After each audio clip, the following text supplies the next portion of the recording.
Varahi silks మన నెల్లూరులో September 25వ తారీఖున గొప్ప ప్రారంభం. Good morning sir. పిలిచారట? అవును, గండ్రగొడ్డలకి ఉరిశిక్ష ఖాయమైంది. ఎల్లుండి ఉదయం 9 గంటలకే ఉరి తీయాలి. అలాగే సార్.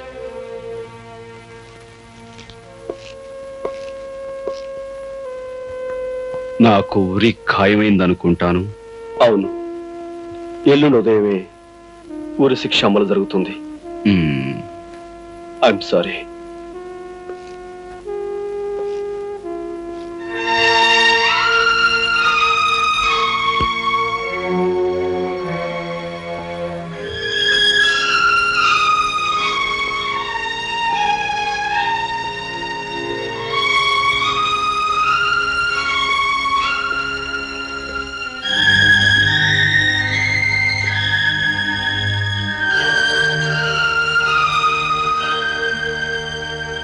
బాబు, ఏమిటి అలా ఉన్నావు?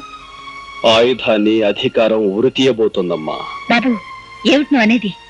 గండ్రగొడ్డల్ని ఎల్లుండి ఉరి తీయవలసిందిగా పైనుంచి ఆర్డర్స్ వచ్చాయి.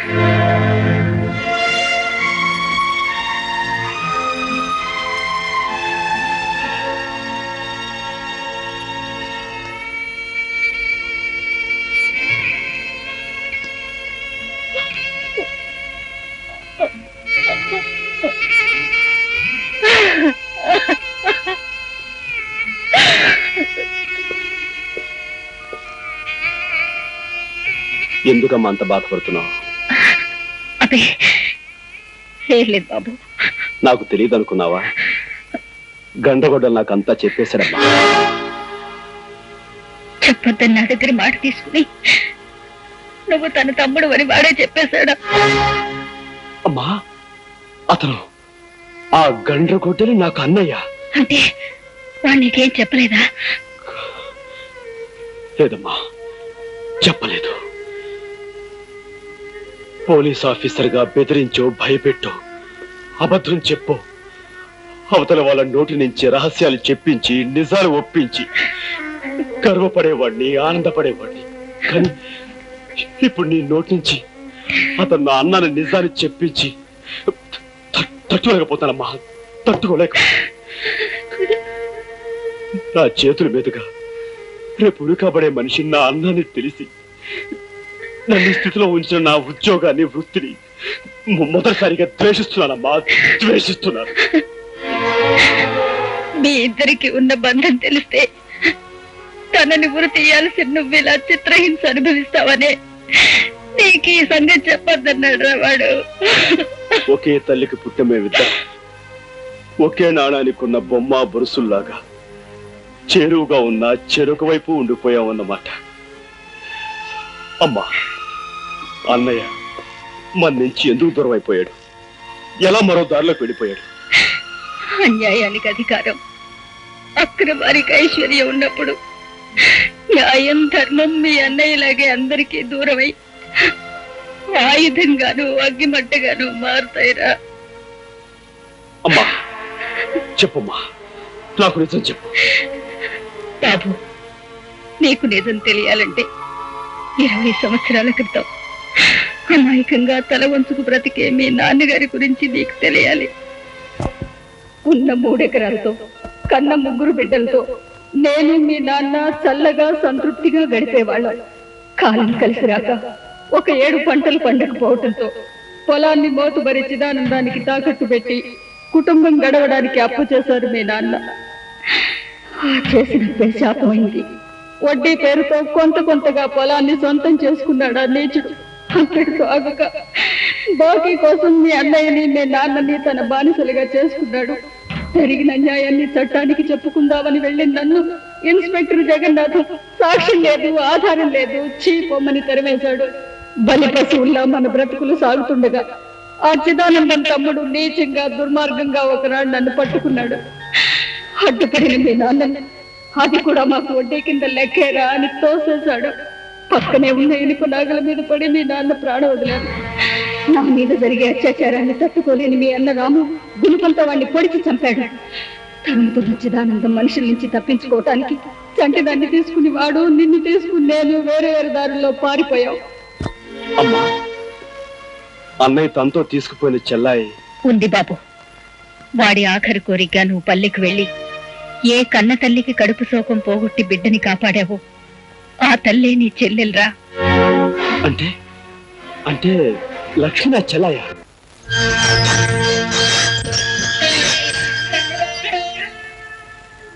అన్నయ్య, ఆగలేని అమ్మ మనసు అన్నీ చెప్పేసిందన్నమాట. ఆఖరి నిమిషంలో అన్నీ తెలిసాయి అన్నయ్య. నువ్వు నన్ను పంపించింది మన చెల్లెల దగ్గరికే నాకెందుకు చెప్పలేదు? ఏ చెల్లిరా? ఆ పల్లెలో అందరూ నాకు చెల్లెళ్ళే. అన్నయ్య, అవునరా, నేను నిన్ను పంపింది లక్ష్మి మన చెల్లెని కాదు. ఆరిపోయే ముందు ఈ దీపం కనీసం ఒక ఇంట్లోనైనా చివరిసారిగా వెలుగునిస్తుందని, ఒక కుటుంబానికైనా సాయం చేస్తుందని. నీ నానే స్వార్థం నుంచి మనిషి ఎదిగి అంతా మనవాళ్ళు. Gopi, you know, this bloody police officer is going to hang you in the early hours of tomorrow. వేల లక్ష్ముల అన్నయ్యను నేనే ఉరుకమ్మో ఎక్కించాలట. నా చేతులతో నేనే స్వయంగా ఉరి తీయాలట. కర్తవ్యం ముందు బాంధవ్యం చిన్నదిరా తమ్ముడు. నా బాధ ఒక అన్నయ్య కోసం కాదు. మరెందుకు?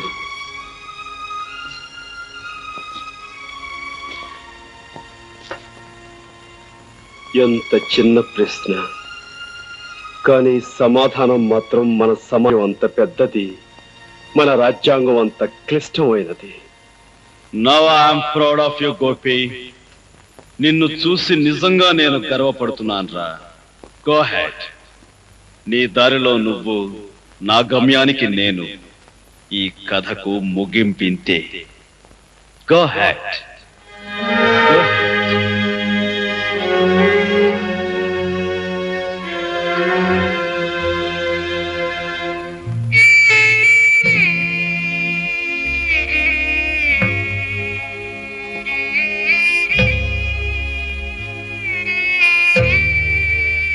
పేగు తెంచుకు పుట్టినవాడు అన్నీ తెంచుకు వెళ్ళిపోతున్నందుకే తల్లి బాధపడటం లేదు. కానీ ఒకప్పుడు నా ఇంటికి కంటికి దీపమైన వాడు ఇప్పుడు 1000 బ్రతుకుల్లో దీపాలు వెలిగించి వెళ్ళిపోతున్నందుకు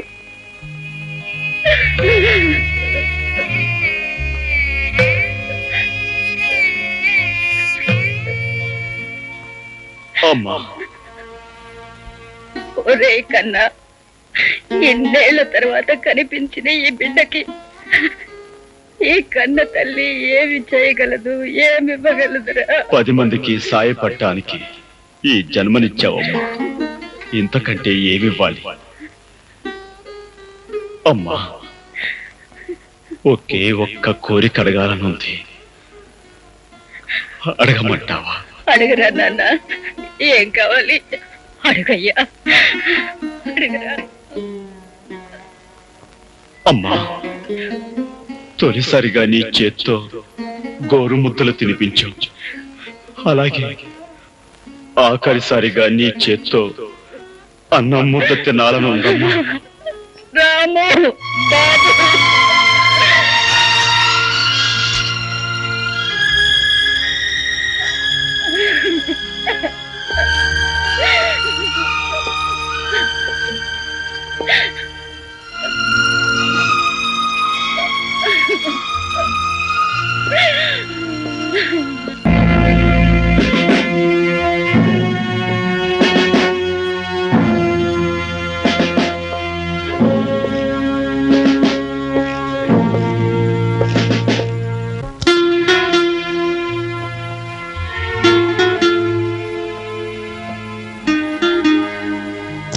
కరెంటు పై చాలాసేపు అయినట్టుంది. చీకట్లో కూర్చున్నావే. గోపి, ఈ విచిత్రం తెలుసా? ఎవరో ఒక ఖైదీకి పొద్దున్నే ఉరిశిక్షట. ఊళ్ళ నుంచి జనం బళ్ళు కట్టుకుని వస్తూనే ఉన్నారు. ఆఖరిసారిగా అతన్ని చూడాలని జైలు కూడా అవతల దీనంగా కూర్చొని ఉన్నారు. ఎవరా ఖైదీ? చాలా గొప్ప మనిషా? అవును, గొప్ప మనిషి. నీ మూడ్ సరిగ్గా ఉన్నట్లేదు. ఉండు, కాఫీ తీసుకొస్తాను. రేఖ, ఉమ్,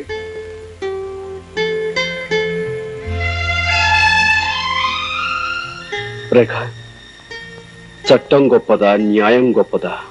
ఎందుకు అలా అడుగుతున్నావు? న్యాయమే గొప్పది. న్యాయాన్ని రక్షించడం కోసం చట్టాన్ని బలిపెట్టవలసి వస్తే? అంతవరకు వస్తే ప్రాణాల్ని బలిపెట్టైనా న్యాయాన్ని రక్షించుకోవాల్సిందే.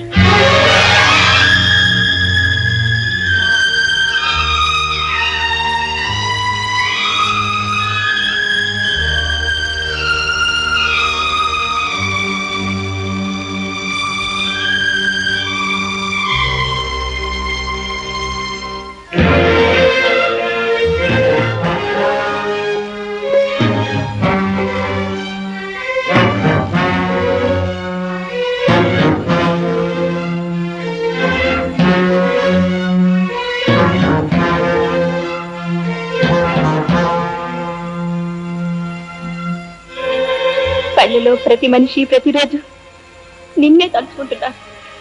అన్నగా అందరికీ అండగా నువ్వు రావాలని ప్రతి క్షణం దేవుణ్ణి మొక్కుకుంటున్నారు. అన్నయ్యని ఎలా అయినా కాపాడుకోవాలి. నీ కోసం, నా కోసం కాదు, మనలాంటి వాళ్ళందరి కోసం అన్నయ్యని కాపాడుకోవాలి.